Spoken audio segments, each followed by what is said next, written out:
Se você é muito perfeccionista, muito autocrítica, se você se exige bastante, se preocupa muito com o desempenho, ou então se você é mais pessimista e talvez até mais vingativa, fica aqui que esse vídeo é para você.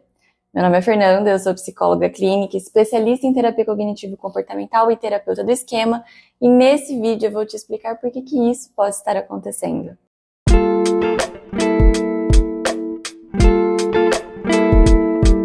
Esse vídeo aqui é de uma série sobre terapia do esquema. Então, se você ainda não assistiu aos vídeos anteriores, volta lá e assiste, que vai ser mais fácil você entender o que eu vou falar aqui. Principalmente o vídeo onde eu explico sobre esquemas disfuncionais, ou seja, como que padrões negativos são estabelecidos nas nossas vidas. Eu vou deixar o link aqui na descrição. Na terapia do esquema, nós olhamos para o nosso ambiente infantil e para o nosso temperamento para que nós possamos entender os padrões negativos que dificultam a nossa vida adulta. E nesse vídeo eu vou falar sobre os esquemas que podem surgir em uma criança que cresceu em um ambiente mais exigente, mais repreensivo e que teve a sua espontaneidade e lazer negligenciados no seu processo de desenvolvimento. É claro que estabelecer limites e regras e ensinar autocontrole para a criança é fundamental para que ela cresça ali um adulto funcional. O grande problema está quando essas regras são excessivas a ponto de abafar os sentimentos e a espontaneidade da criança, tirando dela sua autoexpressão e também tirando aquele colorido da vida. Famílias que são muito severas, muito rígidas, cheias de regras, ou então famílias que são muito contidas, muito sérias, fechadas, que se expressam pouco, mostrando pouco as suas vulnerabilidades, elas acabam contribuindo para que a criança desenvolva esquemas que farão dela um adulto com dificuldades de ser mais espontâneo, de relaxar, de ter uma satisfação na vida. E isso pode acontecer porque os ambientes mais rígidos, eles acabam podando a criança, não estimula que ela tenha momentos de lazer, não incentiva ela a fazer uma busca ativa de felicidade. Ou então, esses ambientes acabam sendo muito super vigilantes, colocando muito foco no negativo, na parte negativa da vida, nos problemas, nos compromissos, naquilo que pode dar errado. É aquela família que valoriza muito o desempenho escolar, não aceita muito os limites da criança, às vezes são mais competitivos, fazem mais comparações, ou então são bem perfeccionistas, nada pode estar errado, o erro não é bem-vindo, muito pelo contrário. Ele é punido e aí gera muita culpa também na criança. Eu sei que quando eu falo assim, parece que foi um ambiente horroroso, com pessoas insuportáveis. E pode até ter sido, mas não é a maioria. Tudo isso pode acontecer de uma forma mais sutil. As punições, elas não precisam ser físicas necessariamente, elas podem ser mais emocionais. A rigidez, ela não precisa ser super clara, concreta. Ela pode vir em forma de uma valorização das regras. Pode ser que a criança nem tenha sido tão exigida, mas ela viu os pais sendo muito críticos com os outros e com eles mesmos, viu os pais valorizando muito o trabalho ou cobrando muita responsabilidade. E eu deixo aqui uma ressalva que ensinar responsabilidade é importantíssimo, mas ela tem que ser coerente com o desenvolvimento e com a capacidade da criança. Às vezes nós cobramos atitudes, responsabilidades e nós esperamos comportamentos da criança que ela ainda não pode oferecer pra gente. Criança não é um mini adulto. Existem processos que eles precisam ser alcançados com o tempo. E aí a gente tem que entender isso justamente para não gerar uma pressão na criança. E essa pressão, ela também pode vir em forma de regras claras, muitas regras, por sinal, ou então de umas regras mais veladas. Por exemplo, com expectativas de como o filho tem que agir, que faculdade ele tem que fazer, com quem ele tem que se casar. É uma postura mais autoritária, que pode parecer uma coisa boa num primeiro momento, como estar passando valores para essa criança. Mas ela deve ser bem analisada para não errar a mão e acabar passando por cima da individualidade da criança.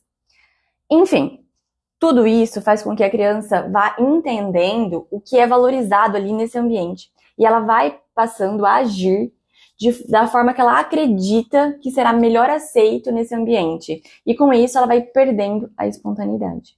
Então vamos lá, nós temos 4 possíveis esquemas que podem surgir a partir de um ambiente infantil que suprimiu os sentimentos e os impulsos espontâneos dessa criança. O primeiro deles é o esquema que nós chamamos de pessimismo. Pessoas com esse esquema têm um foco excessivo nos aspectos negativos da vida, como, por exemplo, sofrimento, morte, perdas, decepções, conflitos, traições. Essa é a linha de base da atenção e dos pensamentos da pessoa. Por um outro lado, elas têm uma tendência a minimizar os aspectos positivos e, inclusive, elas tendem a ter uma aversão a pensar positivo como se fosse uma bobagem para elas. A expectativa delas é de que as coisas sempre vão acabar dando errado em algum momento, e isso é de forma generalizada, tanto no âmbito profissional, como nas finanças, como nas interações interpessoais, e é por isso que elas vivem com um medo exagerado de cometer erros que possam ocasionar um colapso financeiro, ou então uma perda, uma humilhação, ou gerar ali uma situação ruim. Sabe aquela pessoa que sempre vê o copo meio vazio ao invés do copo meio cheio? E justamente porque elas focam muito nos potenciais resultados negativos da situação, elas são vistas como pessoas muito preocupadas, apreensivas, que estão sempre vigilantes, que se queixam muito, são meio baixo astral e por vezes elas são mais indecisas, afinal elas têm que tomar uma decisão que é perfeita e que vai fazer a coisa certa. Como consequência disso, elas geralmente estão bastante propensas a desenvolver quadros de ansiedade ou de depressão, a terem problemas sociais, justamente porque pessoas pessimistas não são pessoas que a gente gosta muito de conviver, né? Ninguém gosta de ficar convivendo com um olhar negativo para tudo, porque não é muito fácil, não é mesmo? O outro esquema é o de inibição emocional. Aqui, as pessoas com esse esquema, elas são mais contidas. Elas restringem as suas ações, os seus sentimentos, as suas comunicações, elas não são muito espontâneas.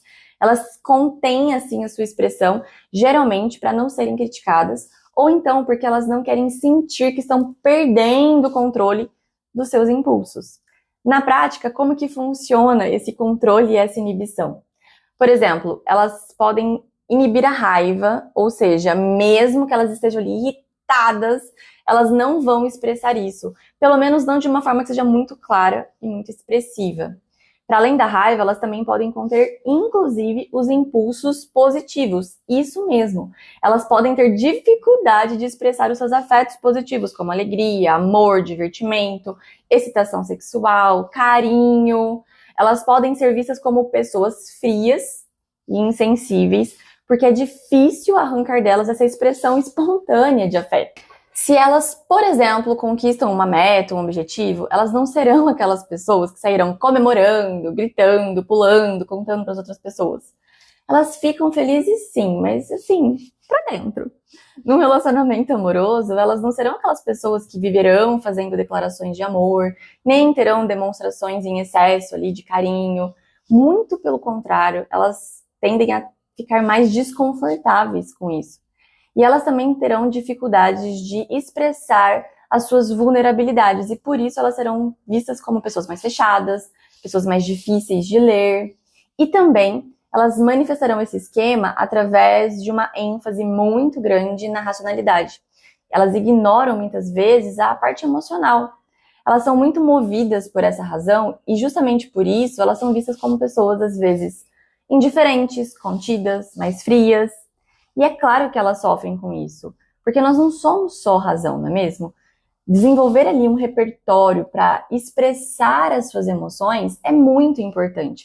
E porque elas não treinam muito isso, elas podem ter dificuldades para se relacionar e para lidar com essas emoções. Antes de falar do próximo esquema, me conta aqui, você já se inscreveu no canal? Se ainda não, se inscreve agora para você não esquecer e me ajudar a continuar produzindo conteúdo aqui.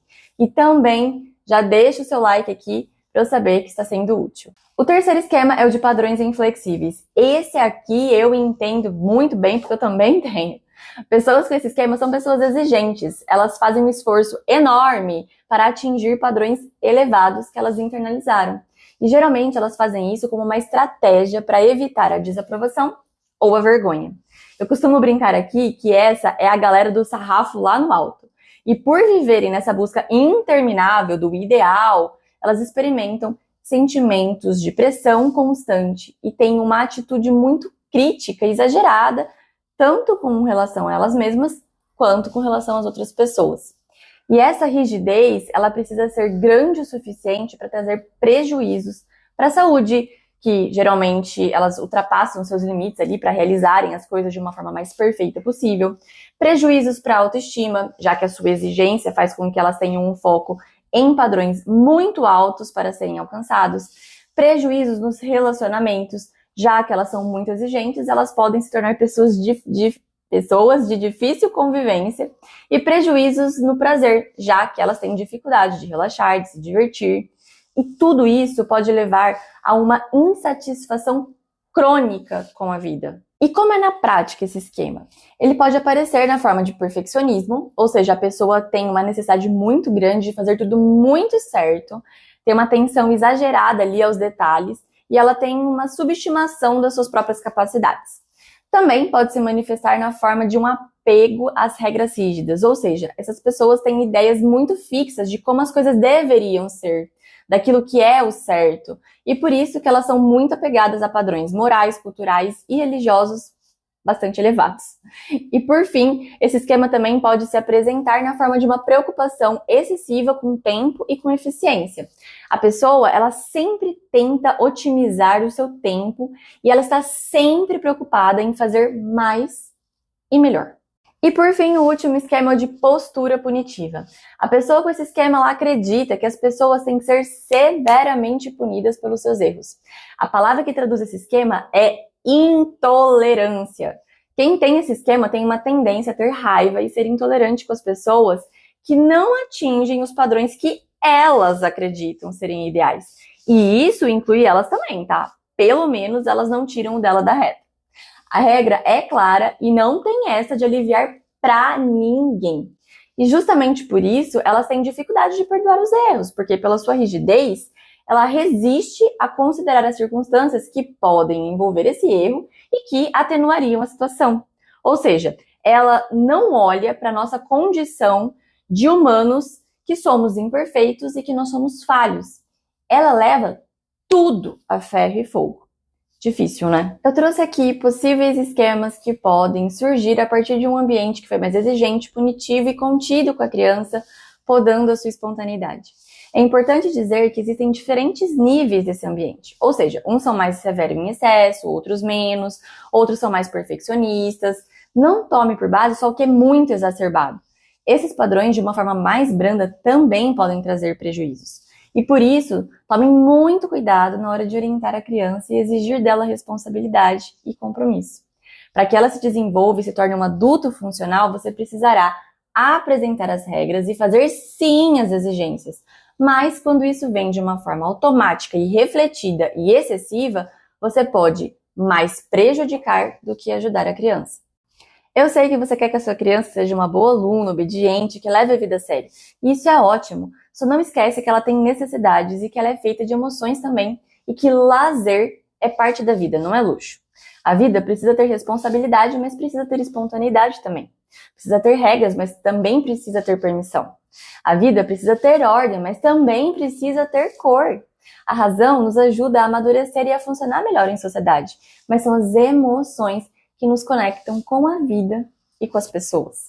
Ensine o seu filho a lidar com os erros, não a não errar. Ensine que ele é amado mesmo sendo imperfeito. Ensine que performance e desempenho são desejáveis, mas que saber aproveitar a vida é mais importante. Ensine que a vida pode ser boa, mas que para isso exigirá que ele treine o olhar para aquilo que é bom. E assim eu encerro essa série de vídeos sobre necessidades emocionais básicas e esquemas disfuncionais. Nós vivemos uma saga até aqui, não é mesmo? Eu sei que é muito conteúdo, mas acredite, aqui eu trouxe só o resumo do resumo. O ser humano é um ser complexo e a nossa subjetividade é infinita e muito criativa. Então, se você ficou confuso, tenha paciência, assiste de novo, se dê um tempo para absorver tudo isso. Conhecer a si mesmo não é uma tarefa que se faz sem esforço e sem paciência. Eu vou ficando por aqui, eu espero que esse vídeo tenha sido útil para você. Me conta aqui nos comentários se você se identificou com algum esquema ou conhece alguém assim. E não deixe de deixar o seu gostei para que eu saiba que esse conteúdo foi útil e continuar trazendo mais conteúdos assim por aqui. E também não esquece de se inscrever no canal e ativar o sininho para receber notificações de vídeos novos por aqui. É sempre bom bater esse papo com você. Até a próxima! Tchau, tchau!